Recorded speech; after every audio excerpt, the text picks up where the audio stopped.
Allez, silence. Ok, on se remet en place. Comme tous les autres épisodes, mais chacun avec sa spécificité, il se passe quelque chose qui ne devrait pas se passer. Et comme toujours, Benjamin Lebel est là où il ne faudrait pas être et que les ennuis commencent. Mais en même temps, commence pour lui une enquête à travers ces très beaux paysages jurassiens. C'est le succès de la série d'ailleurs. C'est parce qu'au fond, on prend les gens par la main et on les emmène en vacances. L'ambiance de ce tournage-là, c'est un groupe d'humains qui traversent une autre humanité. Quand on boit du vin, la première chose qu'on boit, c'est l'âme de celui ou de celle qui l'a fait. Alors on est là, on traverse les âmes jurassiennes, et avant de traverser d'autres âmes ailleurs, dans d'autres régions, mais on fait tous tout ça en même temps et de la même manière. C'est-à-dire qu'on est séduit ou pas d'ailleurs, mais par ce que nous rencontrons.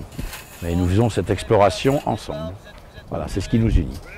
J'ai découvert ce que je découvre en général quand je fais un épisode comme ça, c'est-à-dire une géographie humaine, une géographie tout court, une humanité au sens pur du terme, l'humanité jurassienne. Elle n'est pas forcément extravertie, mais les gens sont extrêmement tendres, très aimables, très fiers de leur région.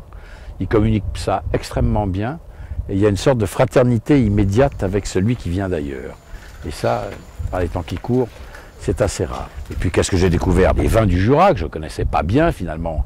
Moi aussi, comme tout le monde, j'ai entendu parler du vin jaune, mais c'est un vin très particulier. Ce sont des vins qui sont riches, très riches même parfois, donc ça peut surprendre. Donc ce sont des vins d'abord avec lesquels on peut sublimement cuisiner, et ce sont des vins avec lesquels on boit merveilleusement, mais ça appelle la nourriture pour moi. Alors ça peut être merveilleux évidemment avec un comté, encore plus merveilleux avec une volaille cuite au vin jaune, c'est magnifique. Donc tout ça on comprend. Et puis les vins houillés que je ne connaissais pas, qui sont des grands blancs, qui font un peu penser à des grands bourgognes blancs. J'ai rencontré quelques vignerons qui vinifient un peu à la bourguignonne, d'ailleurs ici, il faut bien le dire. Et c'est à la fois extrêmement tendu, et en même temps, il y a du gras, quoi. C'est beurré, parfois même c'est toasté. Mais il n'y a pas d'oxyde.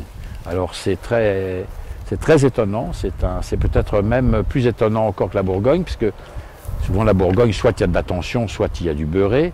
Il n'y a pas forcément souvent les deux, et là, ici, il y a les deux. Donc c'est une des caractéristiques des blancs houillés du Jura. Voilà.